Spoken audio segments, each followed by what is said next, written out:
Hello વિદ્યાર્થી મિત્રો, કેમ છો? બધા મજામાં? ગુજરાતનું ગર્વ અને ભારતનું ભવિષ્ય એવા સ્ટડી માસ્ટર યુટ્યુબ ચેનલના તેજસ્વી તારાઓનું હું સંગીતા ભંડેરી 4 માર્ક્સના આઈએમપી ની અંદર ખૂબ ખૂબ સ્વાગત કરું છું. તો યસ, તમે બધા જેની રાહ જોઈ રહ્યા હતા, આમ જોતા હતા ક્યારે આવશે આઈએમપી, ક્યારે આવશે સ્ટડી માસ્ટરના આઈએમપી, તો એ જ વસ્તુ બેટા હું લઈને આવી છું તમારા માટે.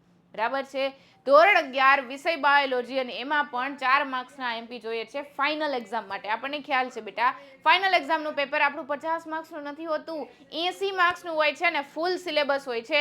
એટલે કે બાયોલોજીની અંદર જે 19 ચેપ્ટર જેવડો દરિયા જેવડો સિલેબસ છે ને, એ 19 ચેપ્ટરમાંથી તમને ક્વેશ્ચનો પૂછાય છે. તો તૈયાર રહેજો, તમારે હવે તૈયારીનો સમય છે. બરાબર છે. જે કાંઈ બી વસ્તુ તમારા માઇન્ડમાં હોય અત્યારે થોડોક સમય માટે સાઈડમાં મૂકી દો, કારણ કે પૂરેપૂરું ફોકસ હોવું જોઈએ તમારી એક્ઝામ પૂરતું. એક્ઝામ ઉપર તમને થશે કે મેડમ હવે આ કાંઈ થોડા બોર્ડની એક્ઝામમાં ઉમેરવાના જ માર્ક્સ, રિઝલ્ટ તો બોર્ડની એક્ઝામનું આઈએમપી છે.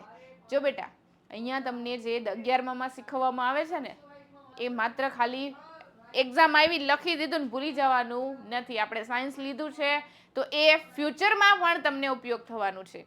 બરાબર છે. તમે આગળ જઈને મેડિકલમાં જશો, કોલેજમાં જશો, બીએસસી કરશો, નર્સિંગ કરશો, પછી સાથે સાથે તમે કોઈ પણ ફિલ્ડ લઈ લો, કોઈ પણ ફિલ્ડ, એગ્રીકલ્ચર હોય, વેટરનિટી હોય, કોઈ પણ ફિલ્ડ લઈ લો, બધી જ ફિલ્ડમાં આ બધું જ બેઝિક નોલેજ પૂછાવાનું છે. ડન. જેવી રીતે આપણે 9thમાં ભણ્યા હતા અને ભણીને ભૂલી ગયા હતા, આવ્યું કે નહીં 11માં બધું? બરાબર ને? એવી જ રીતે અહીંયા ભણીને ભૂલી જવાનું નથી. તો તમારી પાસે હવે ટાઈમ છે, તમે હવે ફૂલ તૈયાર રહેજો, કારણ કે આપણી એક્ઝામ ખૂબ નજીક છે અને એક્ઝામની અંદર દરેક વસ્તુ આપણને આવડવી જોઈએ. ડન.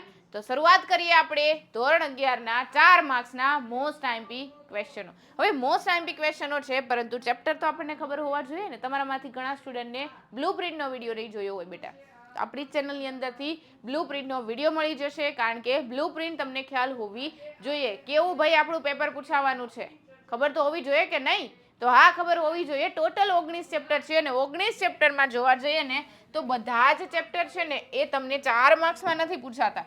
જેમ કે ચેપ્ટર નંબર 1 2 માર્ક્સમાં જ પૂછાય છે, ચેપ્ટર નંબર 2 2 માર્ક્સમાં 3 માર્ક્સમાં જ પૂછાય છે, એમાં 4 માર્ક્સનો સવાલ આવશે જ નહીં. એના પછી ચેપ્ટર નંબર 18મું 3 માર્ક્સમાં ચેપ્ટર છે, 4 માર્ક્સનો સવાલ આવશે નહીં. તો આવી રીતે તમે પ્રિપેર કરજો.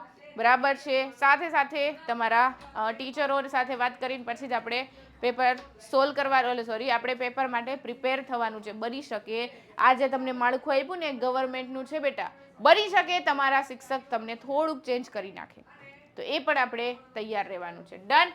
પહેલા ચેપ્ટરનો ત્રીજું ચેપ્ટર ડાયરેક્ટ આપણે આવીએ, કારણ કે પહેલા 2 ચેપ્ટરમાંથી ક્યારેય 4 માર્ક્સના સવાલ પૂછાણા નથી અને પૂછાશે પણ નહીં. ડન. ત્રીજું ચેપ્ટરમાં પહેલો સવાલ લીલ. લીલ વિશે માહિતી આપો અને કોઈ પણ એક પ્રકાર સમજાવો. બીજો સવાલ ત્રિઅંગી વનસ્પતિઓ વિશે વિસ્તૃત માહિતી આપો. 4 માર્ક્સનો સવાલ છે બેટા, તો બધી જ વસ્તુ લખવાની થાય. ઓકે, ચલો. એના પછી ચેપ્ટર નંબર 4 વર્ણવો સસ્તન વર્ગ. આખું સસ્તન વર્ગ વર્ણવવાનો છે ઉદાહરણ સહિત. બીજો સવાલ ઉદાહરણ આપો ચુષ્મુખા, કાસ્થિ મત્સ્ય, અસ્થિ મત્સ્ય અને ઉભયજીવી. આ 4 તમારે શું આપવાના છે? ઉદાહરણો લખવાના થશે. બધાના એક ઉદાહરણ, એક માર્ક્સ હશે. બરાબર છે. ત્રીજો સવાલ નુપુરક સમુદાય સવિસ્તાર સમજાવો. ચોથો સવાલ પ્રાણી સૃષ્ટિના વર્ગીકરણનો ચાર્ટ દોરો. એના પછી ચેપ્ટર નંબર 5 જરાયુ વિન્યાસ આકૃતિ સહ વર્ણવો. બીજો સવાલ એકદળી અને દ્વિદળી બીજ સમજાવો. ત્રીજો સવાલ પુષ્પ અને તેના દરેક ભાગ વિશે ટૂંક નોંધ લખો. પુષ્પની અંદર જે 4 ભાગો હોય ને, 2 ભાગ મુખ્ય હોય અને 2 ભાગ હોય જેને આપણે આવશ્યક અંગો કહીએ. દલપત્ર, વજ્રપત્ર, પુંકેસર, સ્ત્રીકેસર, બધી જ વસ્તુ ભણ્યા છીએ. બધું જ લખી દેવાનું આંખ મીચીને. ચેપ્ટર નંબર 6 દ્વિદળી પ્રકાંડનો આડછેદ દોરી તેના દરેક ભાગનું વર્ણન કરો. પ્રકાંડનું પૂછ્યું છે બેટા. પૃષ્ઠવક્ષીય પર્ણની આંતરિક રચના આકૃતિ સહ વર્ણવો. હવે તમને થશે મેડમ આમાં પૃષ્ઠવક્ષી પર્ણ કીધું તો એક દળીની લખવું કે દ્વિદળીનું લખવું? ક્યાંથી જવાબ મળશે બેટા? સુદર્શન સિરીઝમાંથી. તમે જોઈ શકો છો આપણી ચેનલની અંદર લાઈવ લેક્ચર આવી રહ્યા છે સુદર્શનના. બરાબર છે. તો સુદર્શનની જે સિરીઝ તમારા માટે લઈને આવ્યા છીએ એની અંદર તમને દરેક ક્વેશ્ચનનું સોલ્યુશન મળવાનું છે. કોઈ પણ ક્વેશ્ચન હોય બેટા, દરેક ક્વેશ્ચનનું સોલ્યુશન એની અંદર મળવાનું છે. તો તમે હજી સુધી ના જોતા હોય તો જોવા માંડજો, કારણ કે એ લેક્ચરો છે એ તમારા માટે ખૂબ અગત્યના છે. બરાબર છે. તમે 12થના સ્ટુડન્ટને પૂછી લેજો કે સુદર્શન સિરીઝની અંદર જે ભણાવેલું છે એ જ તમારી એક્ઝામમાં આવેલું છે. બોર્ડની એક્ઝામમાં જો બેટા આવતું હોય તો તમારે તો સ્કૂલ લેવલની એક્ઝામ છે, આવે જ ને, કેમ ના આવે? બરાબર. ચલો, ત્રીજો સવાલ, દ્વિદળી મૂળ સમજાવો. એના પછી ચેપ્ટર નંબર 7, દેડકાનું નર પ્રજનન તંત્ર આકૃતિ સહ વર્ણવો. બીજો સવાલ, દેડકાનું માદા પ્રજનન તંત્ર આકૃતિ સહ વર્ણવો. આકૃતિ બંનેની ક્યાં મળી જશે? આપણી ચેનલના શોર્ટ વિડીયોમાંથી. ડન. એના પછી ચેપ્ટર નંબર 8, રંગસૂત્રના પ્રકાર આકૃતિ સહ વર્ણવો. રંગસૂત્રના જે પ્રકાર છે ને, મેક્રોસેન્ટ્રિક, એક્રોસેન્ટ્રિક, મેટાસેન્ટ્રિક, સબમેટાસેન્ટ્રિક, ટીલોસેન્ટ્રિક, આ બધા જ પ્રકાર આકૃતિ સાથે વર્ણવવાના રહેશે. રંજક કણ અને હરિત કણ વર્ણવો. ત્રીજો સવાલ, નીચેનાના કાર્ય લખો. સેન્ટ્રોમિયર, કોષ દિવાલ, લિસિયંત કોષરસ જાળ અને તારા કેન્દ્ર. આ બધાના તમારે શું લખવાના છે? માત્ર કાર્ય લખવાના છે. ડન. ચલો, એના પછી ચેપ્ટર નંબર 9, રાસાયણિક પૃથ્થકરણ સવિસ્તાર સમજાવો. બીજો સવાલ, ઉત્સેચકની ક્રિયાવિધિ સમજાવો. ત્રીજો સવાલ, પ્રાથમિક અને દ્વિતીયક ચયાપચયકો વર્ણવો. એના પછી ચેપ્ટર નંબર 10, અર્ધીકરણ 1 ની પૂર્વાવસ્થા 1, લેપ્ટોટીન, ઝાયગોટીન, પેકિટીન. બોલો બોલો બોલો, શું આવે? કોમેન્ટ બોક્સની અંદર જણાવી દો, કારણ કે તમે બોલી તો શકવાના નથી અત્યારે. બરાબર છે. જલ્દીથી બધી જ અવસ્થાના નામ તમારે કોમેન્ટ બોક્સની અંદર જણાવવાના છે. જીવન એસ G2 તબક્કા સમજાવો. અંતરાવસ્થા સમજાવવાની છે 4 માર્ક્સમાં. એના પછી ચેપ્ટર નંબર 11, પ્રકાશની હાજરીમાં થતી પ્રકાશ સંશ્લેષણની ક્રિયા સમજાવો. કેલ્વિન ચક્ર આકૃતિ સહ વર્ણવો. રસાયણાશ્રુતિ અધિતર્ક સમજાવો. મોસ્ટ આઈએમપી છે. ચોથો સવાલ, પ્રકાશ સંશ્લેષણ પર અસર કરતા પરિબળો સમજાવો. એના પછી ચેપ્ટર નંબર 12, ગ્લાયકોલિસિસ ચાર્ટ સહ વર્ણવો. આથવણની પ્રક્રિયા વર્ણવો. TCA ચક્ર વર્ણવો. ઇલેક્ટ્રોન પરિવહન તંત્ર વર્ણવો. ઉભય ચયાપચયિક પરિપથ સમજાવો. Chapter number 13.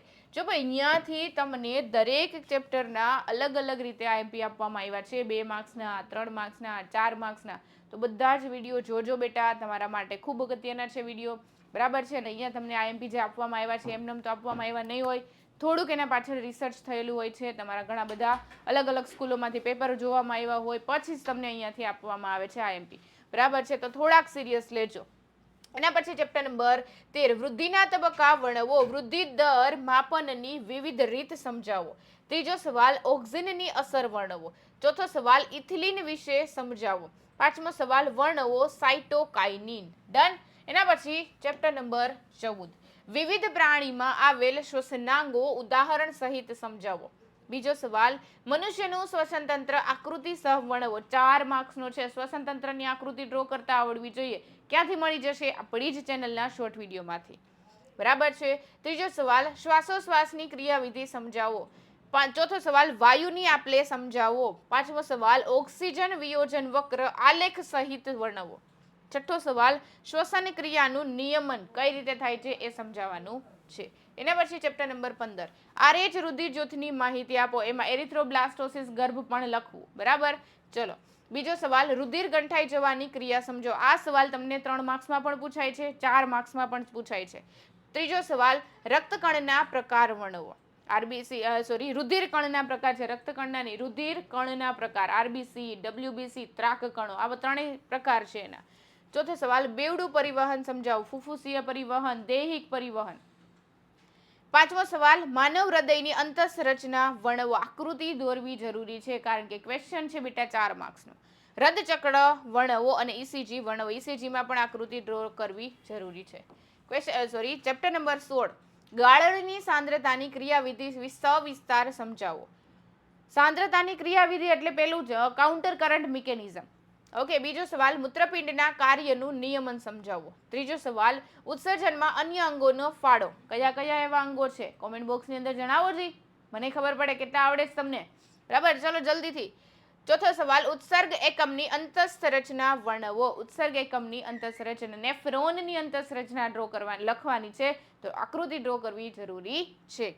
પાંચમો સવાલ, માનવ ઉત્સર્જન તંત્ર અહીંયા આકૃતિ ડ્રો કરવાની રહેશે. શા માટે? કારણ કે ક્વેશ્ચન છે 4 માર્ક્સનો.